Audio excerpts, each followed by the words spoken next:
Ay, ako nga pala si Kuya Ronald, isang OFW dito sa bansang Australia. Gaya noon, isa ako sa mga libo-libong nangangarap ng ibayong dagat dahil sa kakulangan ng oportunidad sa ating bansa o kung mayroon man, hindi sapat para maitaguyod ko ang aking pamilya. Ganun man, hindi pa rin ako nawawalan ng pag-asa na sana uunlad pa rin ang ating bansa balang araw. Napakasarap lang isipin noong mga panahon ng ating kamusmusan. Ang tanging pangarap lang natin ay makatawid sa lugar kung saan abot ng ating paningin habang naglalaro sa puno ng bayabas at tanaw ang bundok sa di kalayuan.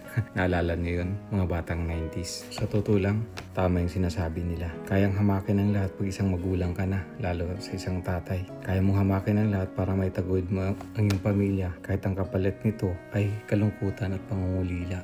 Pero hindi natin may pagkaila na sa kabila ng lahat ng pagsusumikap natin ay baliwala kung hindi dahil sa Panginoon na laging gumagabay sa atin sa araw-araw. Napagtatagumpayan natin ang lahat dahil sa kanyang gabay at awa. Kagaya ko, lagi kong hinahangad ang kabutihan ng aking pamilya. Lagi kong itinataas sa kanyang kapurihan ang lahat ng pagpapala sa araw-araw. Ngunit mga ka-OFW, saan man tayo makarating sa biyahe, saan man mapadpad ang kapalaran, tayo pa rin ang gumagawa ng kwento ng ating buhay. Ikaw ang bida, nasa iyo na lang kung paano mo ito gagampanan.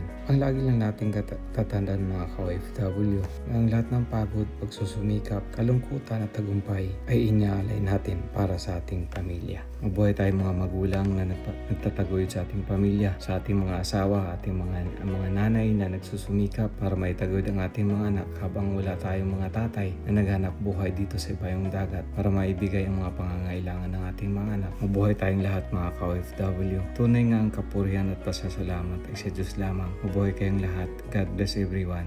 Kita-kits tayo sa susunod pa nating mga vlog mga ka-OFW. God bless.